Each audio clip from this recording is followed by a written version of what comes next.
이제 벌써 5일째인데요. 하나님께서 갈수록 우리에게 은혜를 더하시는 것 같아요.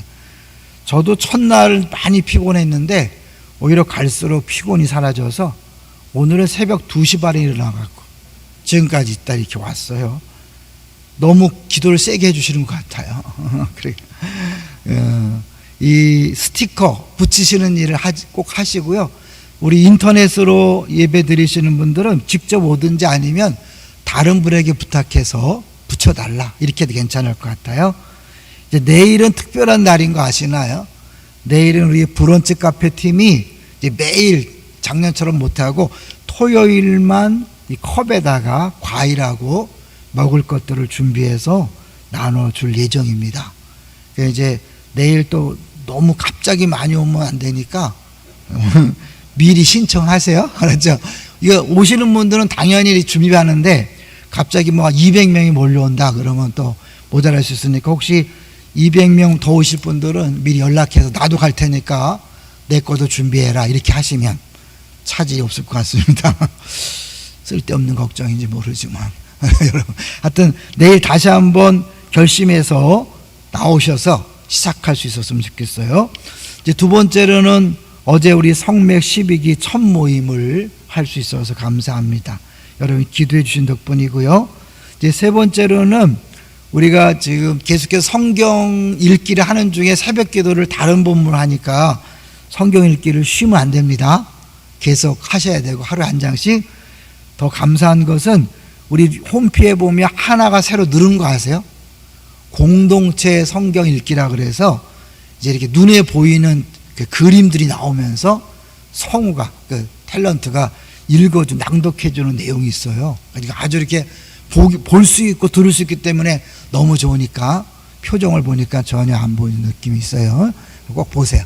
홈피 가시면 아주 우리 교육자들이 신경을 써서 많이 올려놨으니까 도움 받으시고 하시면 좋겠습니다. 기동 스카이라이프도 마침 이제 오늘 본문과 관계된 내용을 올렸습니다. 더불어서 하여튼 잘 보시고 온 가족이 은혜를 누렸으면 좋겠습니다.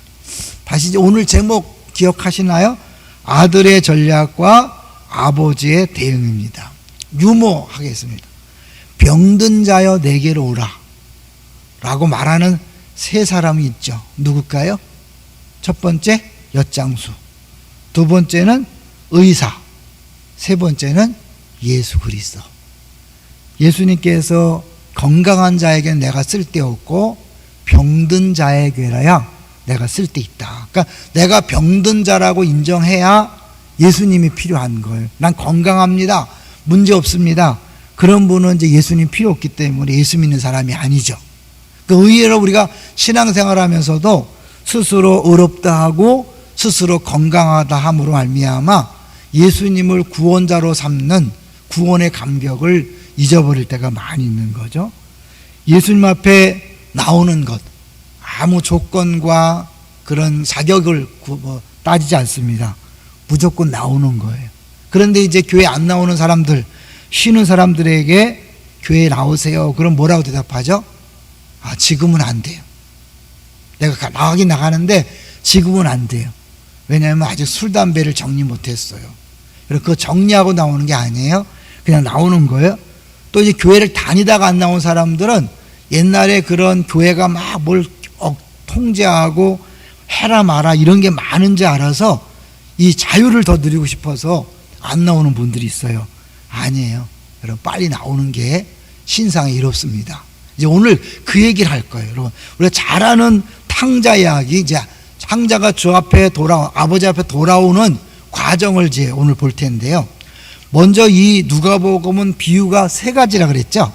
그렇지만 예수님은 그 비유를 세 개로 얘기하지 않고 하나라고 얘기해. 하나 보겠습니다. 우리 15장 3절을 볼까요? 15장 3절 시작. 예수께서 그들에게 이 비유로 이르시되, 이 비유들이 아니라 비유라는 거예요. 그러니까 결국 이 세 개의 비유가 다 하나의 이야기를 하는 거죠. 뭘까요?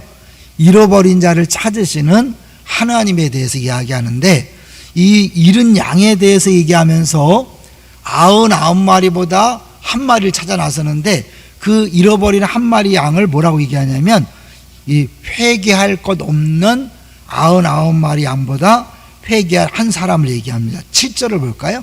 15장 7절 시작. 내가 너희에게 이르노니 이와 같이 죄인 한 사람이 회개하면 하늘에서는 회개할 것 없는 의인 99으로 말미암아 기뻐하는 것보다 더하리라. 여기 잃어버린 양은요, 양이 스스로 회개하고 돌아온 게 아니잖아요. 어떻게 찾았죠? 목자가 찾아가서 그를 데리고 오는 거예요. 근데 그걸 회개라고 얘기합니다. 여기서 오늘 본문에서 말하는 탕자의 돌아옴이 회개가 아니에요. 우리가 생각하는 회개가 아니라 하나님 생각하는 회개가 무엇인지를 보여주는 거죠. 그러니까 우리 자칫 잘못하면 우리가 뭔가를 대단하게 해서 주 앞에 돌아오는 줄 알아요. 아니에요, 여러분. 그냥 오는 거예요. 내가 현실의 고통과 아픔을 깨닫고 그냥 오는 것, 그걸 하나님은 회개라고 그러고, 그럴 때 하나님이 그를 그냥 받아주는 거예요. 그래서 이제 오늘 본문을 보시면 이제 이 탕자가 돌아오게 되는 과정을 보면 17절을 보세요. 17절 시작. 이에 스스로 돌이켜 이르되 내 아버지에게는 양식이 풍족한 품꾼이 얼마나 많은가. 나는 여기서 줄여 죽는구나. 뭐 때문에 돌아올 마음이 생겼냐면 굶어 죽게 생긴 거예요. 근데 생각해 보니까 아버지 집에는 다 먹잖아요. 그 회개하는 게 아니라 먹을 게 없으니까 너무 배고파 죽겠으니까 이제 뭐예요? 아버지 집에 가겠다, 그런 거예요. 회개가 아니에요. 어떻게 가면 자, 그 18절을 보시면 18절 시작. 내가 일어나 아버지께 가서 이르기를 아버지 내가 하늘과 아버지께 죄를 지었사오니. 회개 아닙니까? 죄를 지었다고 그러는데, 그런데요 이 표현이 어떤 표현이냐면 이제 주석가들이 그렇게 얘기를 해요. 출애굽기 10장 16절 한번 보여주세요. 출애굽기 10장 16절에 보면 바로가 모세에게 한 말이 8번째 재앙을 당하고 나서 힘드니까 바로가 한 말이에요. 같이 보세요.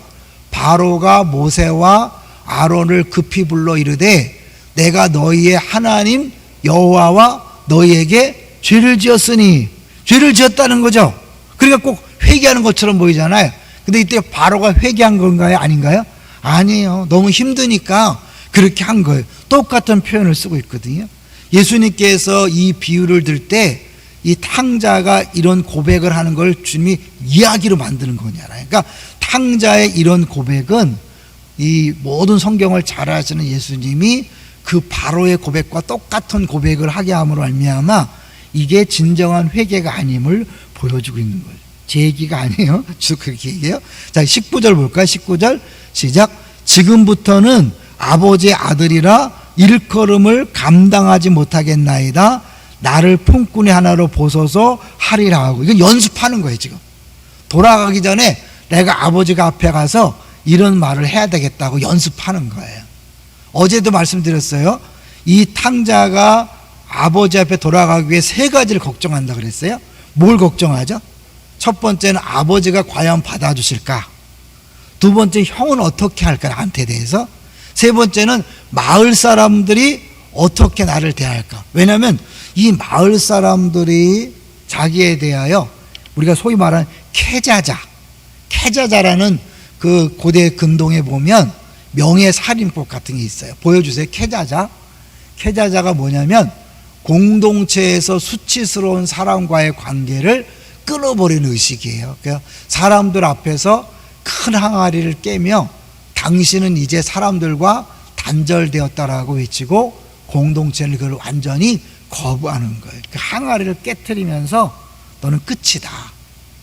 이 아들이 재산을 달라고 할 때요, 유산이 아니라 재산이라는 표현을 써요. 그건 뭐냐면 유산을 상속받는 거는 내가 가문의 책임자로서 가문을 책임지고 명예를 유지한다는 그런 의미가 포함되는데, 이 탕자는 재산을 달라고 한 거예요. 나는 이제 가문과 끊겠다, 더 이상 관계하지 않겠다라고 자기의 모든 책임을 면해버린 거예요.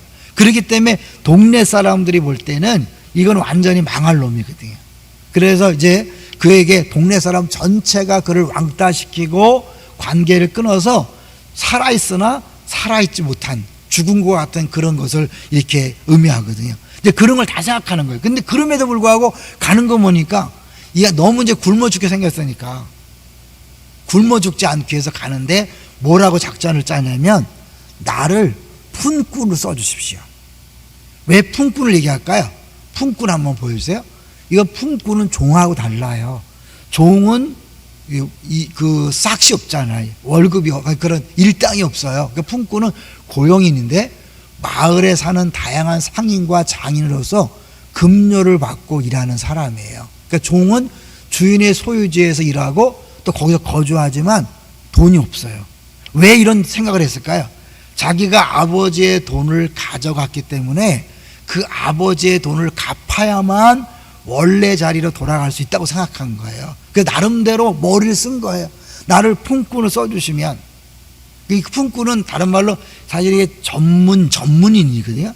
그러니까 아버지에게 부탁해서 자기를 일 잘하는 사람한테 붙여주면 자 일을 배워서 돈을 벌어서 갚겠습니다라는 그런 생각을 한 거예요. 굉장한 착각이죠.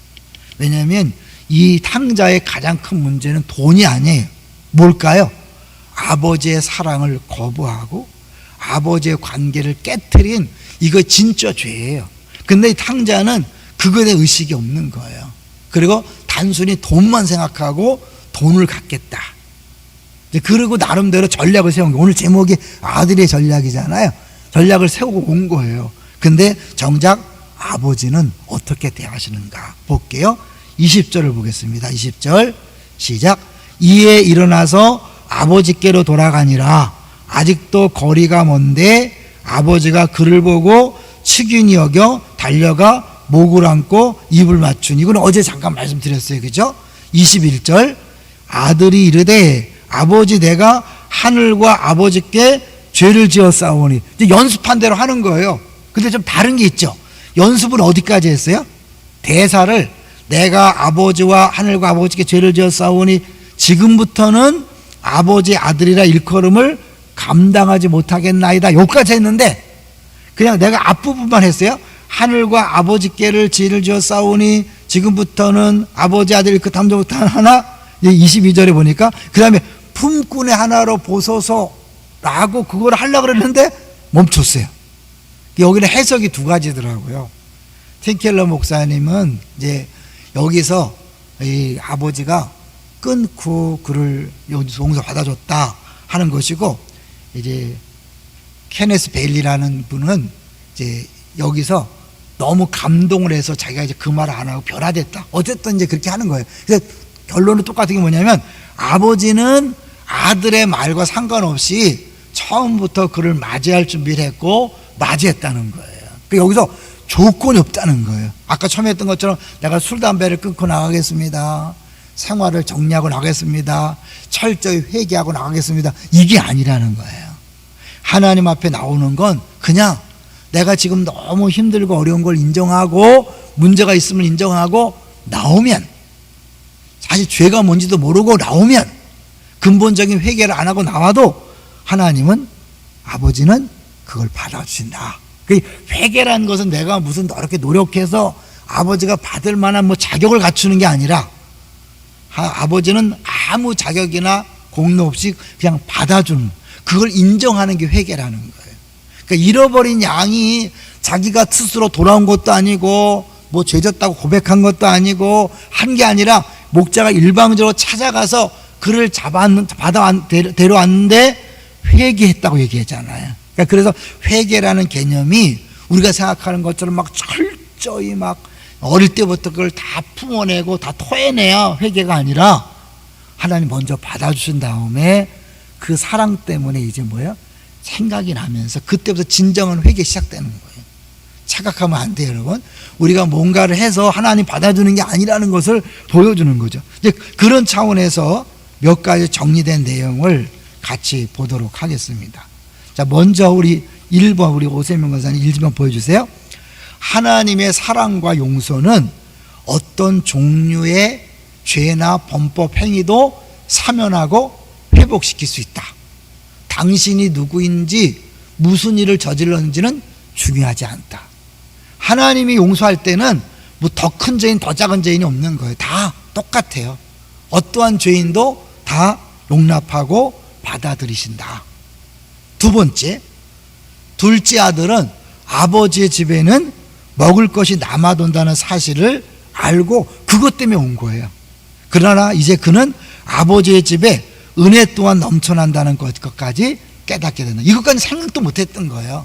자기 딴에는 머리를 써서 돈을 갚겠다고 그렇게 해서 아버지의 마음을 돌려놓고 싶었는데, 그런데 와보니까 뭐예요? 아버지의 집에는 먹을 것만이 아니라 은혜가 넘쳐난다는 걸 그때 깨달은 거예요. 여러분, 내가 뭘 생활을 정리하고 모든 걸 회개하고 다 청산하고 오는 게 아니라 와서 보니까 은혜를 경험하고 은혜를 아니까 습관들도 바뀌고 죄도 떠나고 진정한 회개도 이루어지는 거죠. 이제 세 번째, 둘째 아들 이야기는 한번 같이 읽어볼래요? 이거는 졸지 않기 위해서. 시작. 하나님의 아낌없고 풍성한 은혜를 보여준다.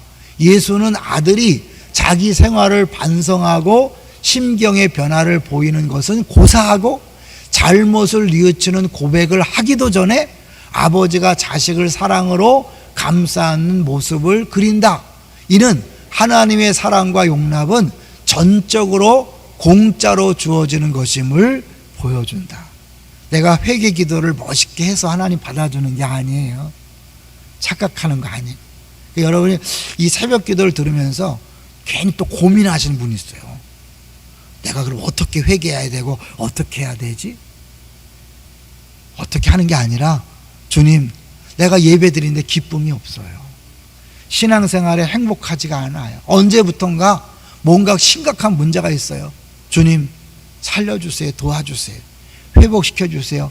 문제의 원인도 잘못에 그것도 잘 모르지만 주님, 이건 아닌 것 같아요. 하나님, 다시 돌아가고 싶어요. 라고 그렇게 돌아오면 되는 거예요. 할렐루야. 아시겠죠? 새벽에 또 막 머리를 감싸고 내가 막 멋있게 뭘 해야 되는가, 죄를 찾아내서 하는 게 아니라 그냥 하나님, 지금 나는 지금 문제가 분명해. 아까 병든 자, 내가 병들었음을 인정하는 거예요. 상자는 배고파 죽는 것, 지금 상황은 너무 배고파 죽겠어요. 그래서 이 배고픔을 해결하기 위해서 왔어요.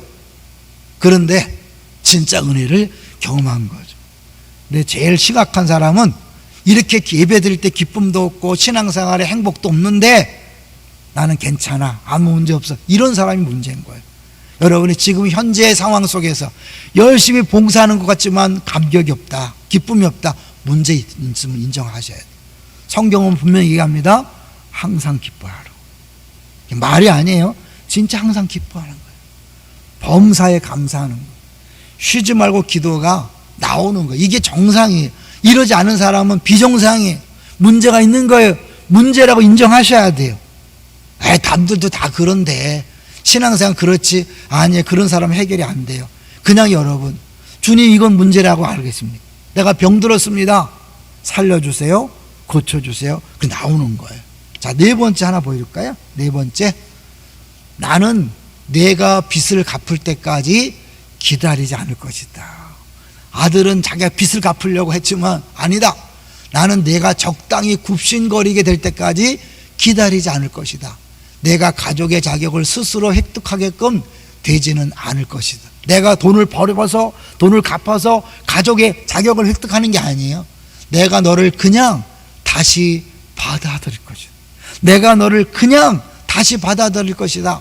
나는 너의 벌거벗음, 궁핍함, 누더기를 다시 지위와 명예의 옷으로 덮을 것이다.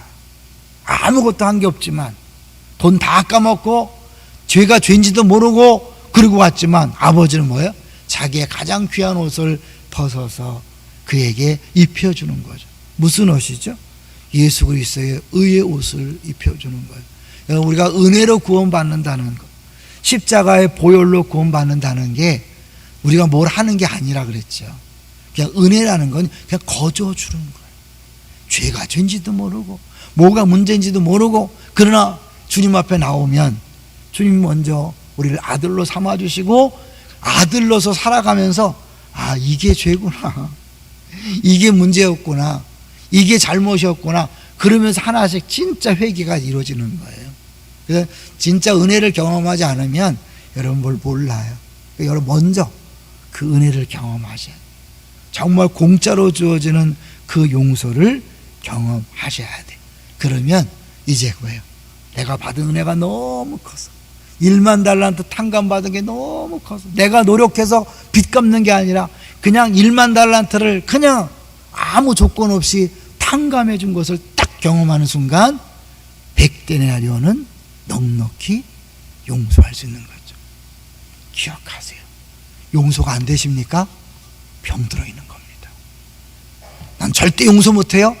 병들어 있는 겁니다. 여러분 스스로 용서하려고 애쓰지 마시고 주님 내가 주 앞에 돌아갑니다. 고백하세요.